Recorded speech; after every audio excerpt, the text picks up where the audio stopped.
আজ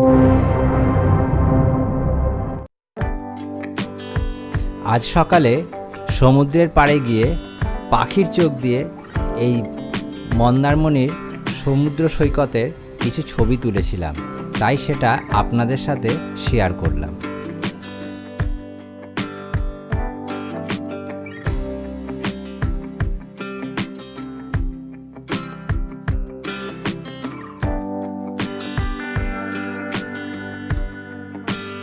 মন্দারমণির সমুদ্র সৈকত থেকে সানসিটি রিসর্ট এই রকম দেখতে লাগে।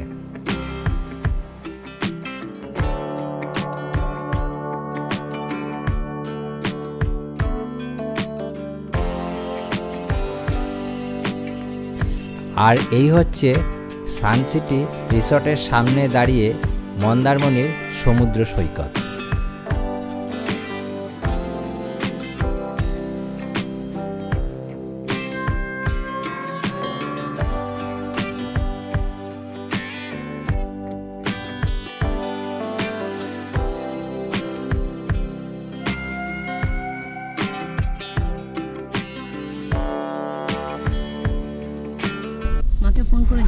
আপনাদের সবাইকে স্বাগত জানাচ্ছি আমার এই ব্লগে।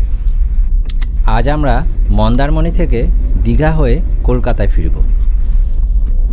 এখন ঘড়িতে বাজে 10টা, আর এই সানসিটি রিসর্টের চেক আউট টাইম 10:30। তাই আমরা সানসিটি রিসর্ট থেকে 10টার সময় বেরিয়ে গেছি। এখানে আমার খাওয়াটা একটু এক্সপেন্সিভ মনে হয়েছে, আর দ্বিতীয়বার যদি আসি তাহলে হয়তো এই রিসর্টে না অন্য কোনো রিসর্টে থাকবো। এই রিসর্টটার ঘরগুলো খুবই মেনটেনেন্সের অভাব দেখা যাচ্ছে। আমরা বেরোচ্ছি এখন। আমরা যেই ঘরটায় ছিলাম সেই ঘরের দরজা ঠিকমতো লাগছিল না। বারান্দার যে দরজাটা ছিল সেটা ছিটকিনি লাগানোর পরেও একটু ফাঁক হয়েছিল, আর জায়গায় জায়গায় তো রং ওঠা ছিলই। আমরা যেই ঘরে ছিলাম সেই ঘরের ভাড়া 5,500 টাকা নিয়েছে। আমাদের মনে হয়েছে এটা একটু বেশি নিয়েছে। আমরা এখন সানসিটি রিসর্ট থেকে বেরিয়ে যাচ্ছি। এখন আমরা যাব বাদিকে দীঘার দিকে। আর দীঘার যে মেরিন ড্রাইভের নতুন রাস্তাটা হয়েছে সেই রাস্তাটা দিয়ে আমরা যাব। আমরা এখন যাচ্ছি জলধা ব্রিজের ওপর দিয়ে। এই ব্রিজটিকে মন্দারমণি তাজপুর ব্রিজও বলা হয়। এই ব্রিজের ওপর দিয়ে যেতে যেতে এই জায়গাটির সৌন্দর্য আমরা একটু উপভোগ করে নিই।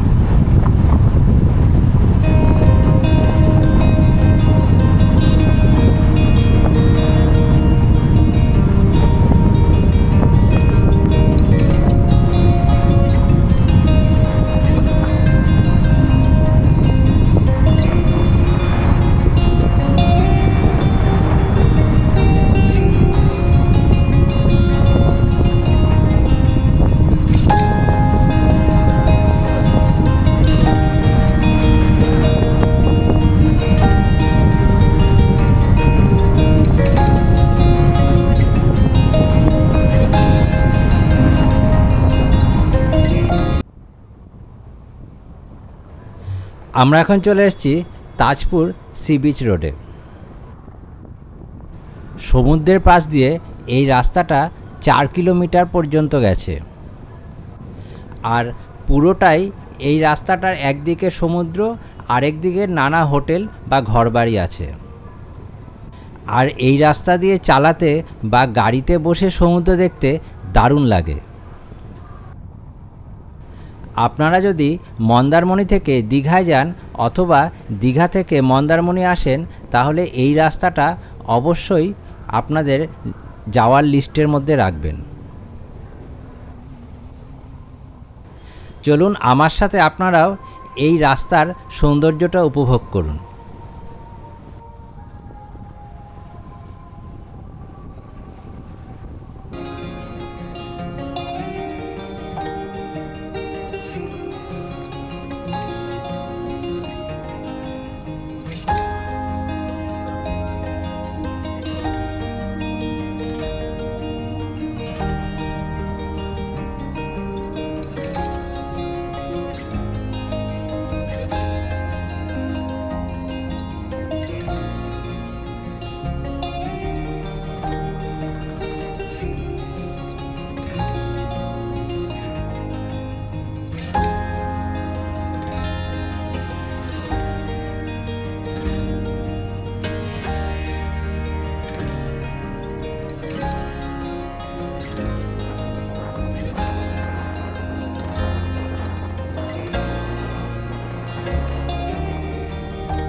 এটা হচ্ছে দীঘার মোহনা।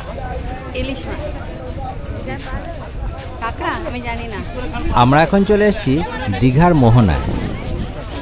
আর এই মোহনা বাজার থেকে কাঁকড়া আর চিংড়ি কিনবো, তাই আমরা একটা দোকান খুঁজছি যেখান থেকে একদম টাটকা কাঁকড়া আর চিংড়ি কেনা যায়। এখানে কাঁকড়া, চিংড়ি এবং অন্যান্য মাছের প্রচুর দোকান আছে। তাদের মধ্যে থেকে আমরা এই দোকানটাকে বেছে নিলাম কাঁকড়া, চিংড়ি কেনার জন্য।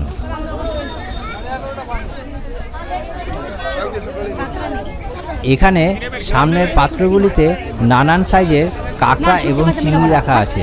চলুন তাহলে কাছ থেকে একটু দেখে নিই এখানে কি কি রাখা আছে।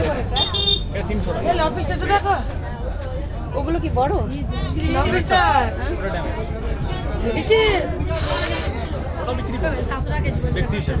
এটা কি অক্টোবর? নেবো খেলে না তুই খাবি, আর একটু বড় হলে ভালো হতো। এটা মাংস হবে, বড় হলে ভাতটা বেশি যায়। এটার ভেতরেও তো কিছু থাকবে। দিন না, দেখে প্যাক করে দিতে পারবেন? আমি কলকাতায় নিয়ে যাবো। তাহলে এগুলো কত দিচ্ছ এগুলো? এটা সকালে এসে। এই বাবা, এগুলো আমি কাটতে পারবো না, আমি কেটে ভয় দিচ্ছি। লাগে। না না না না, এগুলো খাবো না, কেমন ভয় লাগে দেখতে।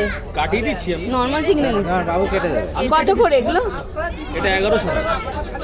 না এই চিংড়িগুলো এই যে তাজপুরে গিয়েছিলেন, না না তাজপুর দিয়ে আসলাম। তাজপুর যেতে যে বাঘটা পড়ে ওই না না, এটা খাবো না, আমার কেমন ঘেন্না লাগছে। আমার যেন আচ্ছা, কাটার পরে দেখুন, আমি কেটে দিচ্ছি। কাটার পরে দেখুন, আমি তো মনে করি চিংড়ির মধ্যে সবথেকে সুন্দর চিংড়ি এইটা। তুই খাবি তো? নেবো, তাড়াতাড়ি আছে। শিওর ভালো খাবো। খেয়ে নাও, তোমার খেলে নাও। কত নেবো? 12 পিসে 1 কিলো, এই 2 কিলো। 2200 পড়ে যাবে তো। 1 কিলো না, 1 কিলো দিন। 2200 পড়ে যাবে, দেখলে জিনিসটা কতটা ভালো খাবে সেটা না দেখুন। না 1 কিলো দিও। বরফ দিয়ে দিও না, পচে যাবে। বুঝতে পারলাম না, বলছি। বরফ দিয়ে দিও। প্যাক করে দিন। হ্যাঁ হ্যাঁ, তাহলে আমাদের যেতে যেতে অনেকক্ষণ, কলকাতা তো। কলকাতা তো পুরনো রাজধানী, স্পট বলেন, আমরাও কলকাতার ছেলে। আচ্ছা, কলকাতার ছেলে হলে কি হবে? সাকসেসফুল ছেলে হতে হবে। না, আমি সে কথা বলি। বিজনেসম্যান জীবনে কেউ সাকসেস এখানকারই ছেলে হোক, সাকসেস হতে হয়। আমরা হতে পারবো না। সবাই হতে পারে, সাকসেসের কোনো বয়স থাকে না। কত? 1 কিলো কত? 1 কিলো, 1 কিলো, 1 কিলো, এটা আমি কাটাচ্ছি 1 কিলো। 1 kilo, 1 kilo. কাটলে 1 কিলো হয়। হ্যাঁ, এই কাটি। তা কত হলো?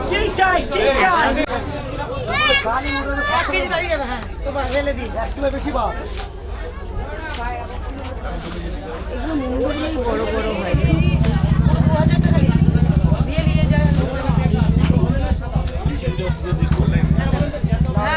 কত টাকা? 5 কিলো। 5 কিলো না, এত না। না, দুই। ও একবার খাবে। আমি খালি চিংড়ি মাছ নেবো, আপনি 2 কিলোই দিন। ভালো চিংড়ি নেবেন, ভালো চিংড়ি আছে। এই লোক আছে আমার, আসছে বলে, দাদা আসছে বলে আমি রেখে দিলাম। বিক্রি হয়ে গেছে? বিক্রি হবে, দাদার পোশালি দেবো না আমি পেটে খেয়ে নেবো। কোনো ভগবান সৃষ্টি করে তো মধ্যে হবে।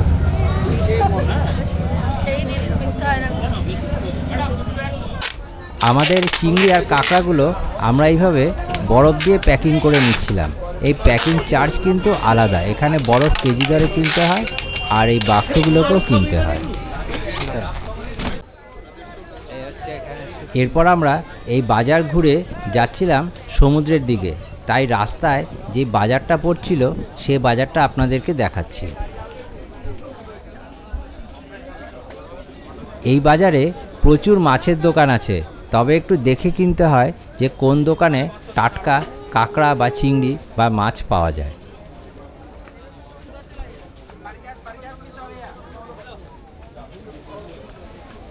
আর এই বাজারের পেছনে আছে সমুদ্র, আমরা এই সমুদ্রে চলে এসেছি।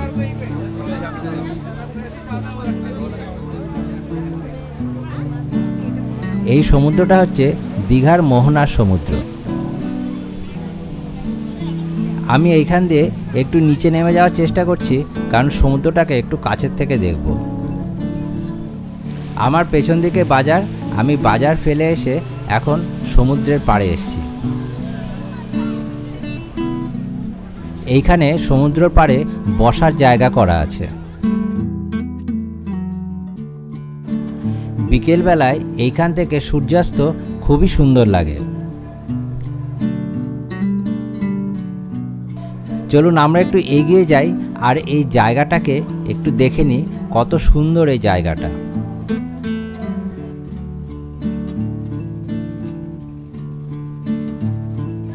এটা একটা মাছ ধরার নৌকা, দারুণ সুন্দর লাগছিল যখন এই নৌকাটা আসছিল, আর এখন চলে যাচ্ছে, সেটাও দেখতে খুব সুন্দর লাগছে।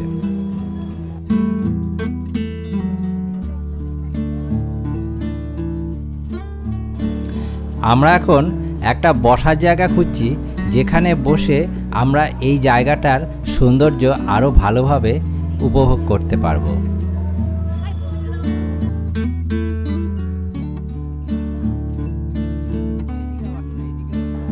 আজকের ওয়েদারটা সত্যি খুব দারুণ।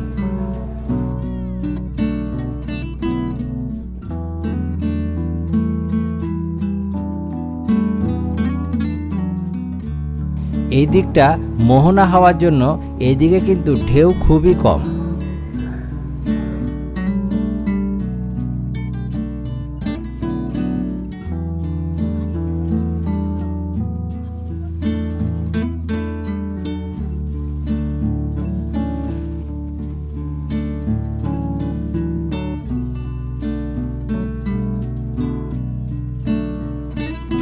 আমরা এখন এদিক থেকে ওদিকে চলে যাচ্ছি, যেদিকে একটু ঢেউ বেশি সেই দিকে যাচ্ছি।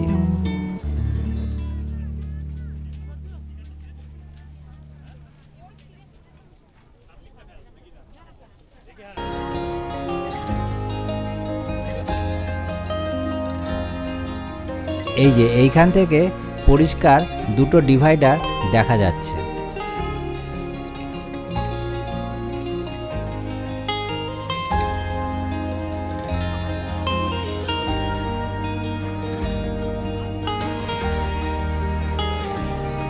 আর এই দিকে একটু ঢেউ বেশি।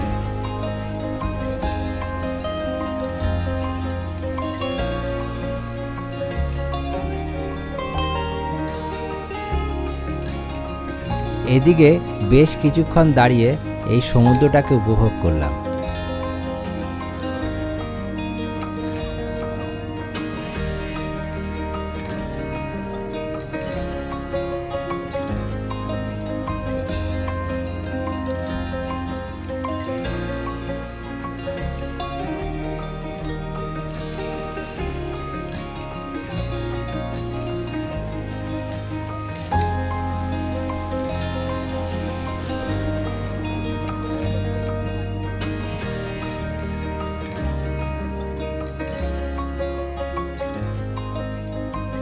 আমরা দীঘার মোহনায় সমুদ্র দেখা শেষ করে এখন ফিরে যাচ্ছি কলকাতায়।